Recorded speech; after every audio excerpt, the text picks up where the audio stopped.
This is the January 14th virtual DC event with the newest member of the congressional delegation, Republican U.S. Rep. Scott Fitzgerald of Juneau, representing the 5th Congressional District. I want to thank our event sponsors for this event series. This is one of 4 or 5 that will happen in the calendar year. I want to thank the sponsors who make these events happen for the DC audience, and hopefully later this year we'll be able to do some in person in DC, but we'll have to see about that, I guess. And so the sponsors are Michael Best Strategies, WPS Health Solutions, Excel Energy, and Exact Sciences. Thanks to our sponsors. Also thanks to the Milwaukee Press Club, which is a co-presenter of this event. We partner with the Milwaukee Press Club on a series of Milwaukee oriented events, and the Press Club wanted to join in on this one. Now the format for the Press Club events are different. That's usually a panel of journalists asking questions of a newsmaker. The way it works for the Wiz Politics events is because I'm not so organized as to recruit a bunch of people, I act as moderator, questioner, and I relay questions from the audience in this virtual format. And the questions have been submitted in advance. I want to tell you a little bit about how this event came together. When we first booked this event back late last year, the idea was to do a get-to-know-you session with the newest members of the delegation, being the just elected Congressman Scott Fitzgerald and Tom Tiffany, the 7th District Republican, who was just elected to a full 2-year term in November. But, you know, those of us who, you can't ignore the news, of course. There was the riot at the Capitol on January 6th. And, you know, I don't think it's going too far to call it a crisis in our government. And so we wanted to keep marching forward with this. And so Congressman Tiffany opted out because of a conflict in the travel schedule. Congressman Fitzgerald was nice enough to keep his commitment. And then we're going to have a Democratic member of the delegation in early February, hopefully, probably Representative Mark Pocan, to give the Democratic view on this. All of these things that are going on, this confluence of big events. So I've always, when the congressman was the Senate Majority Leader in Madison, he and I did many of these. He's, I think, generally recognized as a straight shooter in terms of answering tough questions. And so I thank you, Congressman, for keeping your commitment and being with us today. Yeah, I just thanks for hosting, and thanks to everybody that's on today. And I think I too thought this would be a get to know you segment back when we scheduled it many months ago. So, but obviously things have changed dramatically in the last couple of weeks. So, well, let's hop into it. I mean, this is quite a thing for a freshman legislator to go through. But I have to ask you, as somebody who is a veteran office holder for the Republican Party and a leader in Wisconsin Republican politics, who's to blame for what happened on January 6th at the U.S. Capitol? I don't think we know yet. I think Congressman Lee Zeldin, who had a couple of opportunities to speak on the floor of the House, was closest to where I am. And that was that there needs to be an absolute top to bottom investigation of the events of January 6th, which also means, you know, that I would expect that all law enforcement agencies and DOJ would ultimately probably start even prior to the speeches that were given that day outside of the Washington Monument in DC. There has to be more to this entire episode, and it needs to be investigated top to bottom to see who was involved and exactly what motivated them to get to where we were, which was a very, very frightening day. Okay, so you're, I think, a retired colonel in the National Guard. So you're not unfamiliar with military procedures or security procedures. Right, right. So what happened? Was there a security breakdown? Complete failure. I mean, I can just tell you my own experience. Being a brand new member to Congress, I'm sitting on the floor of the House, listening to the debate. And I saw 3 officers come rushing into the chamber, and they literally picked Speaker Pelosi kind of off her feet and out the side door of the chamber. And I said to one of the members that was sitting close to me, I said, that doesn't look normal. About 2 minutes later, a Capitol Police officer came in, moved towards the microphone and said, we've had a breach in security within the Capitol, and we want all the members that are currently in the chamber to just remain seated and remain calm, but we are going to lock the chamber. We're going to lock all the doors. And they proceeded to do that, and it's kind of a loud banging noise as they did that. And again, I kind of looked at the guy sitting next to me, and I was like, I'm not sure what's going on. If somebody got through a magnetometer, or what is happening. And then same officer came back up 2 minutes later and said, okay, we're going to need everybody in the chamber to get down on their hands and knees. Then we knew something more drastic was happening, but most of us complied with that, and kind of looking at each other like, can't believe this is real. And then a couple minutes later, the same officer came in and said, we're going to need you to reach underneath the seat. And there's a black bag there that has a air hood, an escape hood. We're going to need you to open the bag, deploy it, and put it on because there's been tear gas that's been popped within the Capitol itself. So, at that point, I'm like, this is crazy. I think that's when you see, most of the photos or the video that was taken within the chamber kind of demonstrates that the 100 or so members that were in the chamber at that point were really panicked. We then heard the banging on the back of the chamber, and that's, kind of a famous photograph now with officers with drawn weapons pointed at the doors, and a couple of members that were scurrying as well to grab something as they literally could see people about to enter the chamber. It was at that point that the speaker's parlor, which is right behind the chamber itself, the doors opened and they started to usher us out. Those of us that were not in the gallery, the ones in the gallery had a whole different experience than those of us that were on the floor. And we exited out those doors. And then, to be honest with you, we were kind of lost for a short period of time. There was about a dozen of us kind of looking at each other like which way to go. We found a Capitol officer who then took us down a staircase. And I'm not even sure where we were headed at that time. I still don't know where we were going. But we ended up in the cafeteria of the Rayburn building, where we started to see other members of Congress appear from different places. And then they took us all to an undisclosed location where just about anybody that was in the chamber ended up in that room. So it was scary. It was a very scary event. Okay, so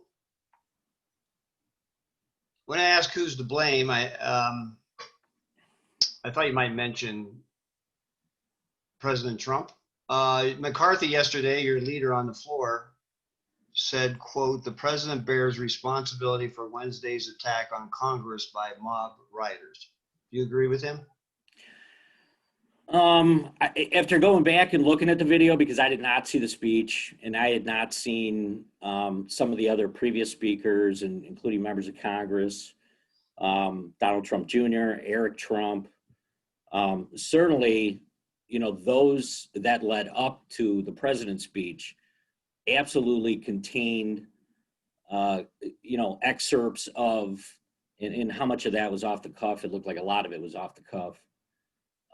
Basically trying to pressure members of Congress to vote one way. And I'm not surprised by that, I guess. It's been, and I've been to, off the top of my head, I think I've been to about a dozen Trump rallies, including some that I would put in that category that Vice President Pence was the lead speaker. But it's just hard for me to believe right now that entire crowd was somehow fired up just by the speeches of the day to take that action. I'm not going to say there wasn't an element of them, and they might be supporters of the president, they might not be, but I think that's why you got to do a full investigation. I heard the president's speech. I went back and looked at it. Yeah, I think he definitely fired up that crowd in a way that some people may have believed he meant go to the Capitol and intimidate. And if that's the way those people perceived it, that's troubling. That certainly is troubling. But I still think, it was more about don't do physical harm, don't beat people up, certainly don't bust the Capitol, the United States Capitol down and get into a confrontation with officers. I think that element, that's where the investigation needs to go and needs to find out who organized this and if there was an infiltration, which it sounds like.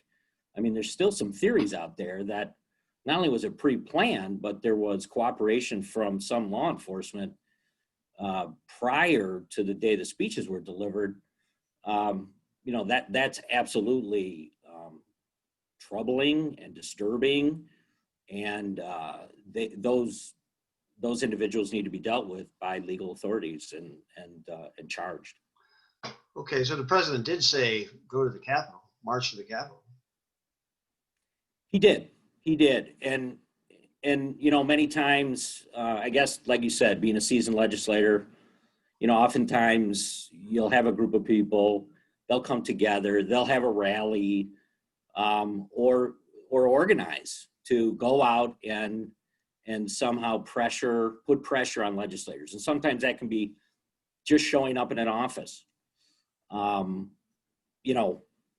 I don't think that he necessarily, I don't know who would have said, break down the windows of the Capitol, bust down the doors, do those types of things. So I'm not making any excuses. I'm just saying that's why we need a thorough investigation. Okay, so as a bit of background for maybe people who don't really know you, I mean, you were the most prominent early Trump supporter in 2016. And you've been a Trump supporter ever since, and you ran for office as a Trump supporter. Are you still a Trump supporter? Yeah, I mean, I think there's 75 million people that voted for the President of the United States because they think their voice isn't being heard in D.C. They think that, once again, our federal government is not listening to them. So it wasn't necessarily about just Donald J. Trump. It was about his message, which was, we need change. We need significant change in D.C. And he's been pretty consistent with that over the last 4 years. And I certainly understood who those people are. And like I said, I've been to numerous Trump rallies. This summer, some of the events, the campaign events, boat parades on Okauchee Lake with hundreds and hundreds of boats and people. And I mean, there's such great people too that supported the president, and they would come together for these rallies, and they're normal Wisconsinites that feel like he speaks to them, which is drain the swamp, let's shake things up. DC has become complicit, and the messaging that's coming out of even from both parties, it wasn't striking a chord with them prior to Donald Trump, and I still think that is 99% of the Trump supporters out there are those people. They're good people. They're very good people. What we saw, last week, it's hard for me. Although I know that it's being used, because I heard it on the floor of the House being used to lump everybody together into one category and say all 75 million people that supported Trump or voted for Trump, you're terrible people, and that's a scary thing too. All right, McCarthy, the Republican leader, also said yesterday that what we saw last week was not the American way. Neither is the continued rhetoric that Joe Biden is not the legitimate president. Let's be clear, Joe Biden will be sworn in 1 week because he won the election. Did Joe Biden win Wisconsin in the election? He did. According to, and this is, you're moving into a whole different kind of conversation, which actually I think, is something that needed to be discussed or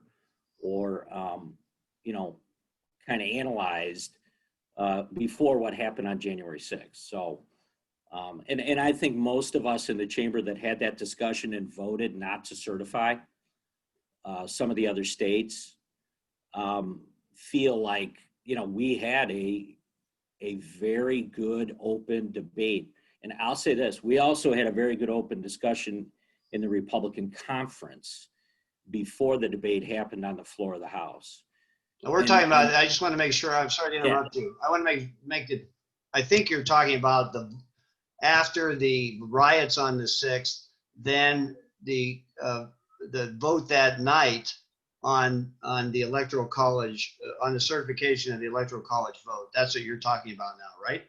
I am. Okay. And I think that vote was, again, kind of put in a different light as a result of what happened in the Capitol that day, the riot that happened. Because prior to that, it was a much more kind of level-headed discussion about what is Congress's role in this whole process. And quite honestly, since then, a lot of people looking back and saying, is this whole thing necessary? Why do we continue in a very ceremonial way, continue to have Congress certify the election if everybody believes it's just academic anyways? So, and that's a whole different discussion. And I'd be more than willing to have that. That was I understood both sides of that discussion. I think we have been beating ourselves up. Certainly elected officials have been beating themselves up about elections being held in a worldwide pandemic. That changed the dynamics of elections, not only in Wisconsin, but changed the dynamic nationwide. And that was something that I thought was not discussed enough, actually. It was discussed in conference. It was not discussed as much on the floor, but it had such a direct impact on Wisconsin's elections that I think that is one of the things that, what I'm hearing from constituents that they're very upset about. It wasn't about individual fraud on specific ballots. And I think that the president's legal team completely dropped the ball. I think they completely dropped the ball.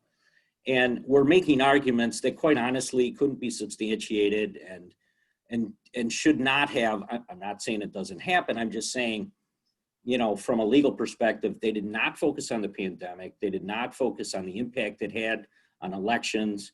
And they were talking more about individual ballot stuff. And I think they completely fumbled the ball on that one. Okay, so, but given what happened on this January 6th, and given that you think you're agreeing with McCarthy that Biden won the election, then you and Tiffany, Congressman Tiffany, were the only members of the delegation to vote against the Electoral College votes in Arizona and Pennsylvania. So I'm not sure I understand your reasoning. Sorry if I don't understand that. I don't understand your reasoning. I'm wondering whether you regret that vote. Well, the vote's been taken now. It's been certified. And certainly Joe Biden will be sworn in as the next president of the United States. I'm not going to say that I wasn't aware of the idea that there was not enough support to decertify. There was. We had a conference. I mean, we kind of knew where people were at and whether or not there were enough people that actually would say we should decertify. I think there's an element to this, which is also, there's a whole segment that does not believe that the election was fair. And I think that's not just in Wisconsin, the way it was conducted, but in other states as well. I was surprised how many members of Congress have very little knowledge about how elections are conducted. And maybe that's an advantage I have after being in the legislature for 26 years and being involved in everything from recounts, recalls, the canvass, ballot access, having an appointee on the Wisconsin Elections Commission, everything from photo ID to drawdown to all of the bills that I have either authored or had ushered through the state legislature. There is such a different level of knowledge between those that have served in state legislatures and have run elections, which is where elections are handled, obviously, and then those that have never, because they were clueless as to what the issues were with an election being held in Wisconsin. Okay, so you voted, so you voted the way you did on January 6th against those electoral college votes because you wanted to have the discussion? Yeah, I think we did have the discussion, and I think at the end of the day, the same issues that existed in Wisconsin existed in other states throughout the nation. I think you could take a look at all 50 states.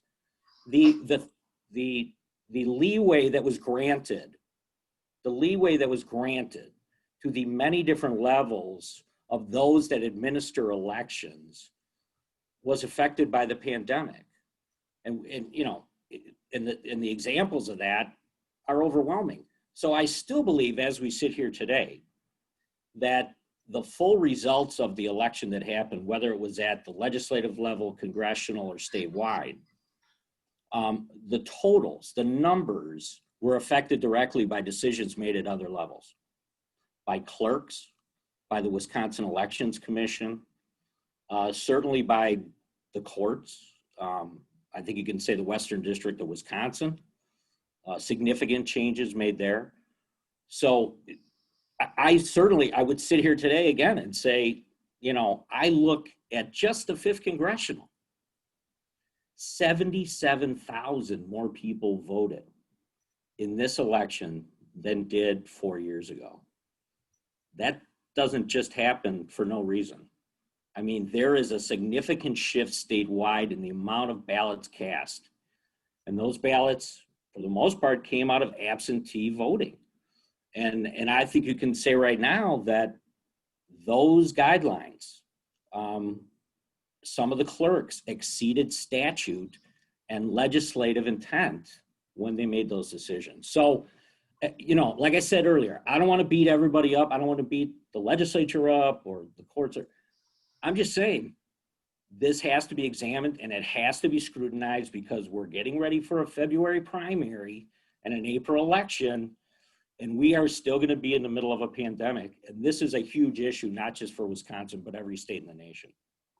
All right, let's go on to impeachment. That happened yesterday. Trump was impeached for the second time, and you voted, all of the Republicans in the delegation voted that way. It was a party line vote, essentially. I think you said that this, I'm not sure the exact words, but that this was, you put this at Pelosi's doorstep of being a political thing, not necessarily a real offense, I guess. But at the same time, back to McCarthy, I was struck. He was pushing for censure of Trump. Would you have voted for that? You opposed impeachment, but would you have voted for a censure of Trump? I'm not sure, Jeff. I'm not dodging you. I just don't know because, quite honestly, it was something that we were not aware of until I read it publicly as well. I didn't know that there was any discussion about that. So it was not discussed in conference. It was not something that leadership had approached us on. So I really don't have an opinion on that. I will say, Kevin McCarthy had personal discussions with the president. Because of that, he said there was some remorse. I can't verify that, obviously, but, it's the reason this needs to be investigated. Top to bottom, the same thing. And that, as they're calling it, the snap impeachment that happened was not something that went through proper channels. I think it was one of the members on Judiciary said, time out, this should be in the Judiciary Committee. I'm a member of that committee. I know how impeachment works. I went through it already. And this should be investigated, and the way it should be investigated and aired should be through Judiciary, and that didn't happen. So I think for many Republicans, it was an easy vote because we know that the legwork wasn't done and the investigation didn't happen. And unfortunately, I don't know that a trial in the U.S. Senate, which may or may not happen, I'm understanding, and again, I don't have any inside knowledge, just what I'm hearing from media reports, that once again, that should be paramount, is that they dig into what happened and how organized it was. Okay, I'm going to ask something on the, move to another topic here, and then we'll get to some audience questions that have been submitted. So there's, you didn't vote, you weren't in Congress when they voted on stimulus number 2. And there looks like there's going to be stimulus number 3. Trump called for $2,000 checks. So should there be $2,000 checks or the equivalent, 600 plus the difference in the next stimulus bill? The most successful program is PPP. It's resoundingly been well received. I have been more focused on that than anything else. If there's some type of means test, or I think the thing that's disturbing about the second CARES package was we know a lot more than we did before, and yet people were still issued checks that I think you can make the case probably didn't need them, who didn't suffer unemployment as a result of the pandemic. So I would have to see what that looks like. But I mean, there's growing concern, I guess that's the best way to describe it, for the amount of debt that is being taken on, which, you know, you heard a few Republicans, I think, on the last package say, you know, hey, how many more times can we do this and just pretend that it's kind of a free ride? So I get it. We're still in the midst of it, and we still have to come up with packages that work. I can tell you from my legislative experience, you know, Evers sat on the first set of dollars set aside from the initial CARES Act, couldn't distribute it, couldn't get rid of the money at the end. We were watching it closely, even though we weren't part of it as a legislature with oversight. And, you know, it's got to be scrutinized. I mean, whatever the package would look, you got to take a hard look at it again. Okay, so what I hear you saying is that direct checks, you're skeptical of those unless there's a means test of upping that dollar amount. You don't want to send checks to all taxpayers. You want to send them, you want to means test them further than they are already means tested. Yeah, I mean, I think that would be prudent, and I think it is something that Congress should examine before you could say you support a third package. We have to start figuring out exactly what the landscape is out there before we continue to issue checks. Yeah. Okay, vaccines. You know, the vaccines. There's we're probably going to have 3 different vaccines sometime by the end of this month. The rollout's been bulky around the country. Who's to blame for that? The feds or the states? It's hard to believe that the states aren't better prepared. And you know, it might seem like a cheap shot, but I will put some blame on Governor Evers here in Wisconsin. They've known this was coming for some time. And, you know, it looks like some governors are being a little bit more innovative in how they're getting the vaccines out. So I was troubled by Governor Evers saying that he didn't think Wisconsin would see much of a distribution until June. I'm not sure where he came up with that, but yeah, I think that the states should be prepared for this. And you know, again, the president was saying that we'd have a vaccine by the end of the year. That was dismissed by media outlets and other governors, but here we are. And yeah, with the latest version of one shot from Johnson & Johnson, I mean, it's phenomenal what was accomplished under the Warp Speed program. And the governor should have been ready and should be ready. Republican and Democrat should be ready to distribute those vaccines. All right, but the feds can make a lot of stuff happen when they want to make it happen. I mean, couldn't they have had the military do the vaccine? Couldn't they have set up mass vaccination? Couldn't they have? I think there's all sorts of things the feds could have done to propel this too. Well, I'm not saying that there certainly couldn't be other things they've done, but there's a uniqueness from state to state. You know, a state like Wyoming that has 500,000 residents are going to have everybody in the state vaccinated, apparently within the next 2 months, where that's not going to happen in New York or California. So, you know, I think there's kind of a, like I said, a uniqueness that has to be considered in this whole project. Yeah, I mean, but Wisconsin isn't alone in maybe not, you know, they're not, it's sort of the middle of the pack. So a lot of other states are worse than Wisconsin in terms of doing this too. Yeah, I mean, I saw the goals that had been established. It looks like they're falling short. And, you know, they've got to get creative. And some governors right now, I saw Governor DeSantis is utilizing some retail / shopping / pharmacy environment to try and distribute. I mean, coming up with things that can simply get more shots into arms. And I think that's good. I mean, I think that's the way you should think, is probably out of the box. All right. Now, you're succeeding the dean of the congressional delegation. This is a question from the audience. We're going to move to some audience questions now, and maybe I'll come back at the end.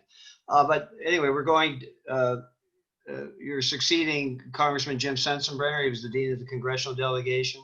One of his legacies in the district is frequent listening sessions. I mean, man, he was doing them all the way up until the end. The question from the audience is, are you going to continue doing that? You're in Brookfield right now, so you should be doing one right this afternoon. Right. Well, no, I mean, everybody knows. I mean, when I announced in mid-September, and then we went, you know, I did like 130 events right through mid-March, and then the pandemic shut everything down. So it was, you know, an odd campaign season, to say the least. And obviously, people are still very nervous and concerned, and you know, we ignored the whole masking for many months, and suddenly, you know, everyone it seems to be is masked in public places now. So I mean, things are changing quickly. Yeah, would love to get back to some type of schedule where we could do office hours and listening sessions. And yeah, no, Congressman Sensenbrenner had a couple of different ways he did that. He had kind of a short 15-minute, 20-minute kind of quick hit on some smaller communities, and then he did longer listening sessions. So yeah, absolutely. I hope to be able to do that. Yeah, in the future. All right. Well, here are some questions from the audience that were submitted in advance, and I'm going to read some of them because, well, they're bluntly phrased, and I'm sure you expect some of these kind of questions. But here's one. You have said that you would have voted to overturn Biden's victory. Would this logic have extended to the conclusion that if the Biden election was suspect of fraud, then your own election was subject to rejection as well? 77,000 more people voted in the 5th congressional district this time than they did 4 years ago. I don't know that it necessarily would have changed the outcome of my election. I still believe I would have won that election. But do I believe that the final tally on the election in the 5th congressional wasn't affected by the pandemic and changes and accommodations that were made by many levels of government, everything from ballot access, ballot design, the outside envelopes, whether or not witnesses sign those envelopes, how those envelopes were returned. Certainly, extending hours, judges being involved in extending hours and changing election law, the Wisconsin Elections Commission that made significant adjustments. And I'll say the two scariest things, the two scariest words to me in this whole deal since our debacle that we had in April in Wisconsin is voter intent, okay? Which is something that continues to be used on a regular basis. In other words, clerk, and not taking a shot directly at any clerk, I'm just saying, the Elections Commission too often says, what was the voter's intent? What do you think they were trying to do to cast this ballot? Listen, the state legislature didn't design the envelope. We didn't design the ballot. We actually had to get involved in a ballot design at one point. We make changes to election law, hundreds and hundreds of bills since I've been there. They end up in the Western District, they end up in the Seventh Circuit, and you know what? Nobody really noticed until a pandemic happened. And all of a sudden this stuff mattered. Because it wasn't onesie, twosie ballots being cast, it was thousands and thousands and thousands. Why did 77,000 more people vote in the 5th Congressional District than they did 4 years ago? I'll tell you why. It's because of the absentee ballot. This should be a very specific, legitimate decision that is made by the Wisconsin legislature on what they want elections to look like and how they should be administered. That was not the case. It wasn't the case in April. It wasn't the case in August for the primary, and it was not the case in November. That's my point. You cannot continue to grant this type of leeway in decision-making and decentralize it to the level of a clerk makes a monumental decision, like a clerk in Milwaukee made, shutting down polling locations in April, or a clerk in Dane County who said indefinitely confined is extended to anybody that might be COVID positive. Those are the types of things that had a huge effect on the elections in Wisconsin. So, you know, all I'm saying is we better be aware of it because it changed the numbers. Whether or not it changed the outcome is a different question. It changed the numbers in Wisconsin's elections on the last 3 elections that happened statewide. Okay, but I would just point out that other than Trump, Republicans did very well. So you may, by making it easier for people to vote, you may hurt your cause going forward. Well, right? And that's my point, Jeff. I'm not saying that necessarily broke the election one way or the other. Okay, you're right. We're at 21 seats in the Wisconsin State Senate. I'm not sure what the effect of absentee ballot voting was in that instance. And obviously in the 5th Congressional, there were Republicans who voted absentee ballot that otherwise wouldn't. But that's not the question. The question is whether or not they lived up to the statute. And if they didn't live up to the statute, there had to be a judge somewhere that said, I'm going to accommodate the pandemic. I'm going to make changes in Wisconsin election law. Because guess what? At the end of the day, we are going to make sure that the pandemic doesn't have any direct effect on the election. But that's not a decision for them to make. And that's the most frustrating thing, I think, for many of us that kind of watched what happened with all of the elections that have happened in recent times. Okay, here's another question. Major publications, including the Milwaukee Journal-Sentinel, have already called for your resignation based on your vote on January 6th. What do you say to the voters in your district who believe you are no longer fit to serve? Well, the Journal-Sentinel, I think this is about the 12th time they've called for my resignation. So that's nothing new. You know, you can go back to Act 10 and everything else that they've said we should just resign, we should resign, which is kind of, you know, I guess the vote doesn't matter to them. You know, I was just elected in November. But no, I mean, this is a policy discussion that's going on, not just in this state, but nationwide, and will continue to. You know, I said earlier, the idea that they have this historic marching of the Electoral College vote in these wooden boxes with pages at the U.S. Capitol down the hallway. I mean, if it truly is a ceremonial type of thing, then, it's time to examine whether or not it should still be in place. And other members of the House are saying that now. There needs to be maybe a different system in place to make sure that the Electoral College is, depending on where you're at, either protected or changed in some way to make sure that, this doesn't happen again. Because quite honestly, having the vice president up there, if it really doesn't matter, like some of my colleagues were saying, they're like, this is a done deal. This is a done deal. Why are we even here today? Which is what I question too. I'm like, if you know what the results are, if you know what the results are, why are you what's the process of having the House vote on this? If truly in the end of the day, it doesn't matter anyways, right? So why even have an electoral college then? Why not get rid of it?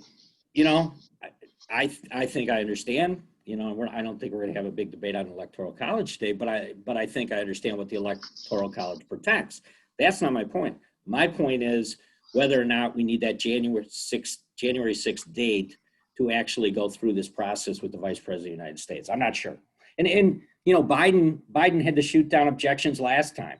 So, they had video of the vice president shooting them down last time. So there are members wondering whether or not this is worth kind of the whole rigmarole for a process where the electoral votes are going to be reported either way. So. All right, well, here's a little lighter question. So from an audience member, after all your years as majority leader, how's it feel to be in the minority? It's interesting. I mean, I've just been there a couple of weeks, but just making comparisons to the way that we operate and that even the way the floor operates compared to the state legislature. I think there's one thing I really like, and that's time limits on debate.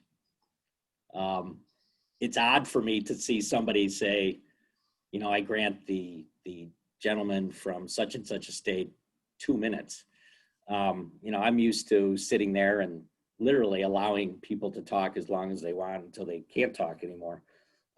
So that's probably the biggest change that I've seen so far is the time limits.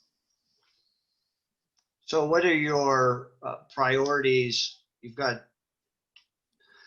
2 years to go in your first term, and what's on your committee wish list, and what are your priorities for the session? Yeah, I mean, the process was with leadership that you listed kind of your top 5 committees that you thought, you wanted to be part of. And there's a back and forth kind of discussion informally with the chairman of those committees. You kind of are able to see where there could be vacancies because the Republicans picked up so many more members. There was a proportional discussion that was held between Pelosi and Kevin to see, were they going to add seats or reduce seats or what they were going to do.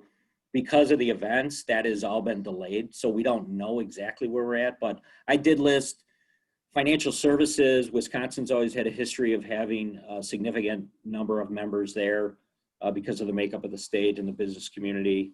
Agriculture, obviously, is another one that I listed. Infrastructure, transportation was one that I listed.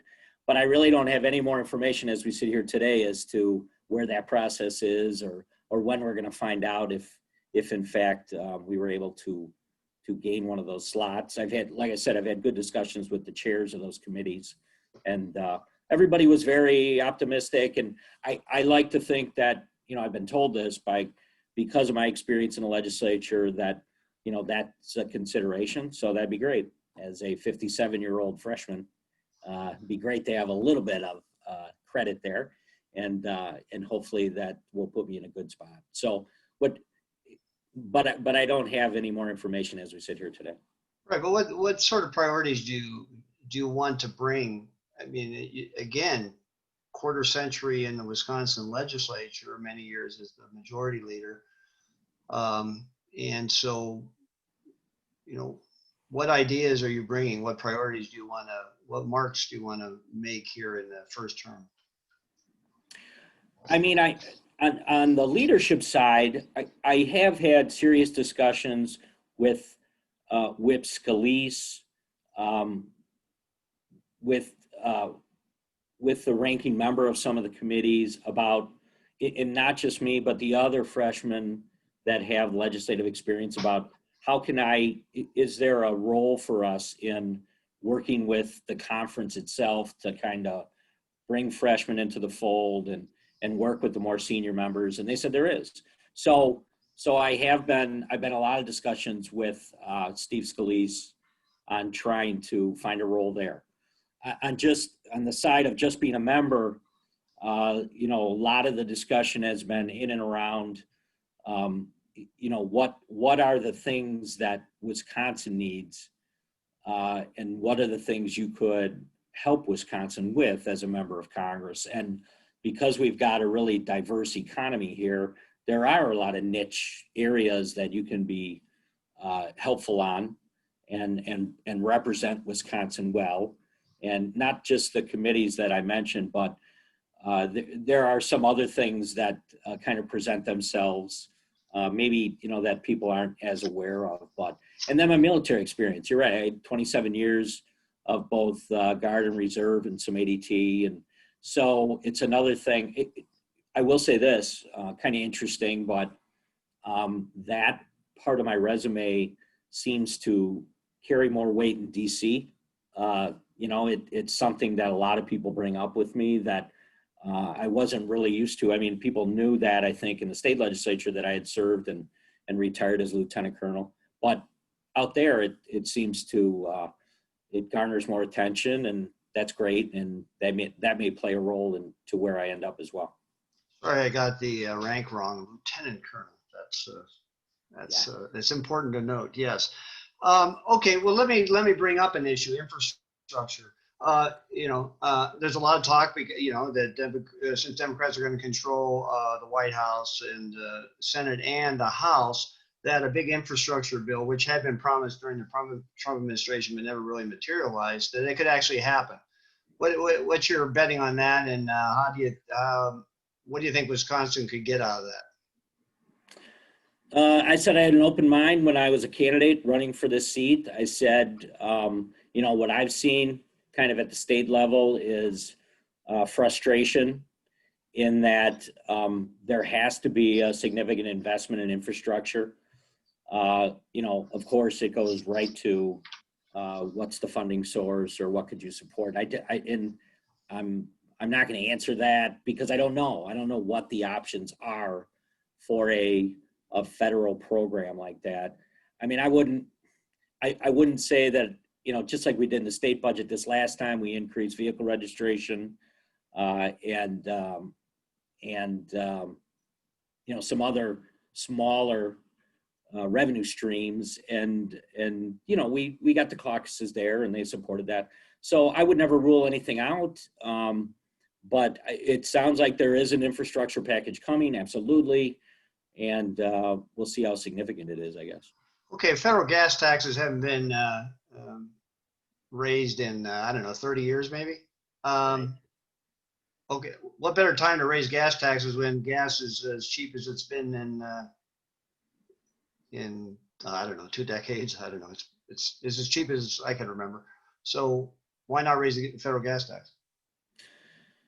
Well, that's one of the reasons in the minority, you got to weigh kind of the options. And, you know, in the 26 years I was in the legislature, when you're in the majority, you've got the responsibility of taking action on some of that stuff. When you're in the minority, you got a little bit more room to kind of for consideration.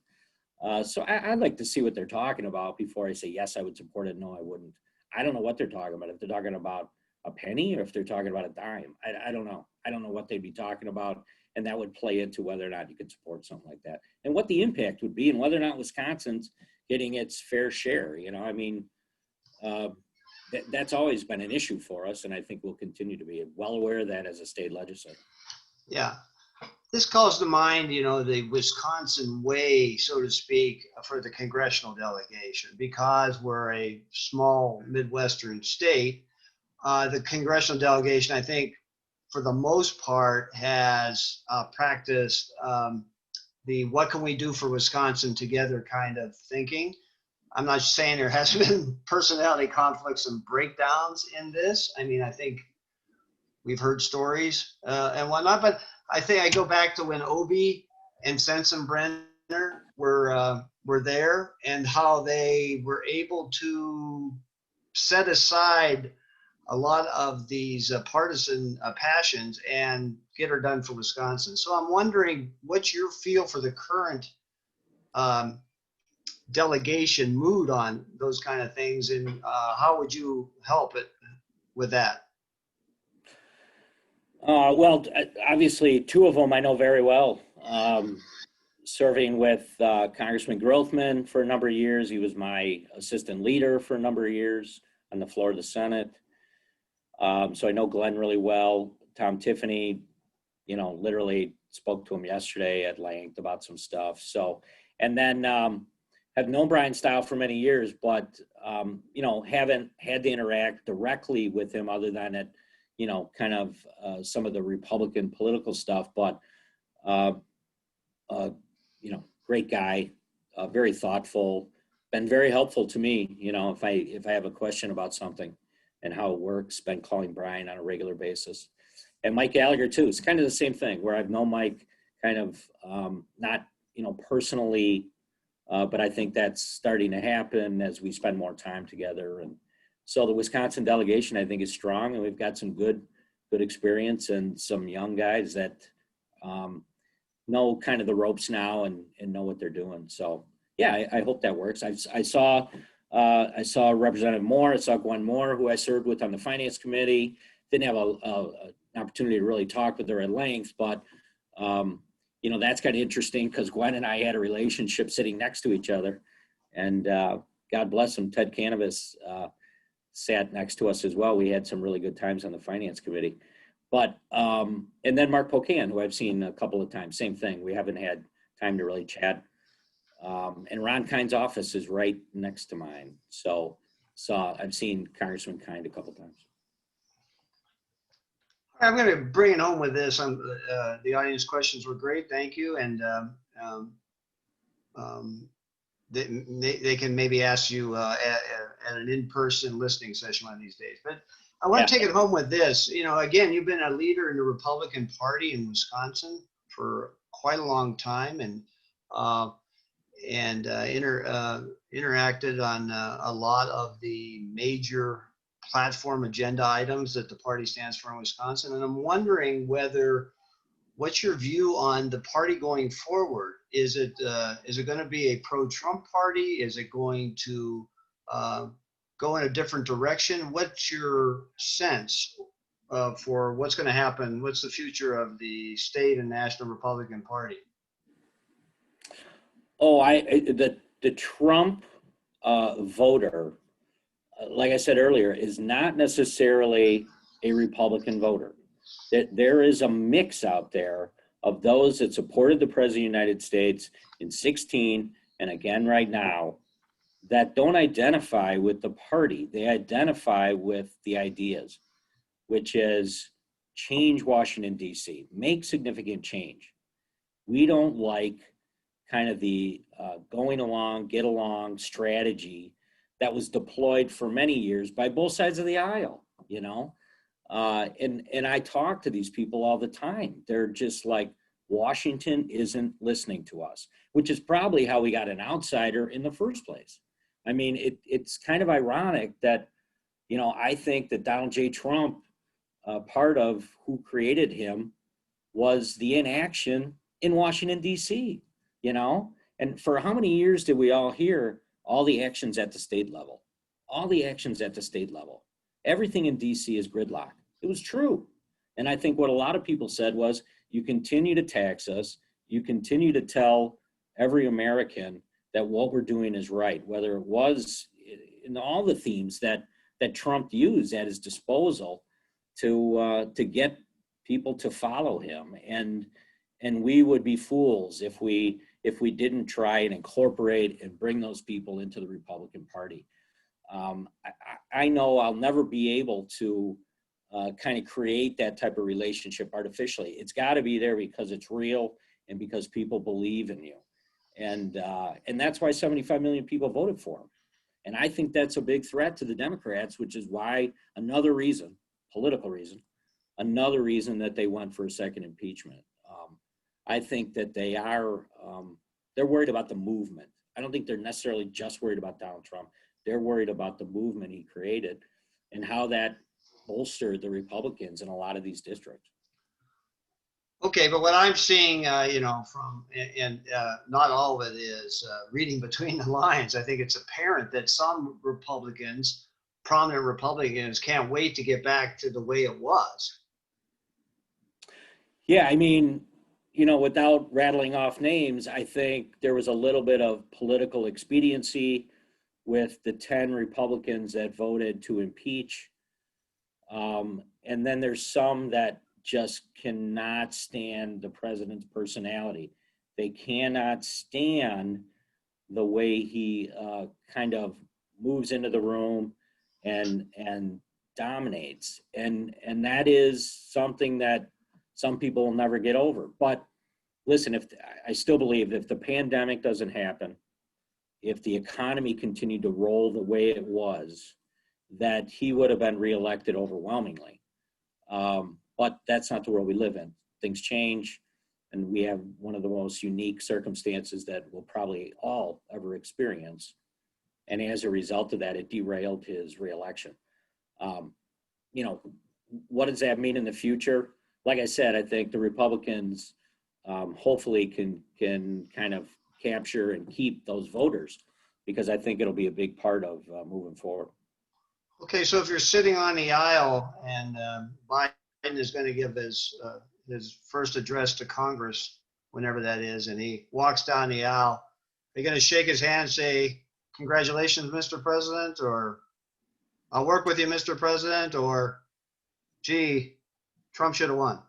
Yeah, we don't have the full details, but the inauguration is next week, and I expect to be in the audience as a member of the House. Absolutely. No, the peaceful transfer of power, it should always be paramount, and we can debate things to right up to the end, but there is no doubt in my mind that moving forward, hopefully we can work with the new president and put America in a better place than we're at right now, especially in light of the pandemic. So no, it's absolutely we will be there for the inauguration next week. All right, well, we're running out of time, and Congressman Tiffany will have to thank you for shouldering all the load here. So I want to thank you, Congressman. Welcome to the delegation. I want to tell our audience that we will be having a Democratic point of view, Representative Mark Pocan, most likely in early February, to talk about a lot of these same issues, from the Democratic point of view. I want to thank the Milwaukee Press Club, who is a co-presenter of this event today, this virtual event. And I want to thank our DC event sponsors. As I said, I hope someday that we'll be back in DC meeting in person for our DC breakfast. Michael Best Strategies, Exact Sciences, Exo Energy, and WPS Health Solutions. So this is Jeff Mayers from WisPolitics.com signing off. Thanks, everybody, and thank you, Congressman, again. Thank you. Thank you very much.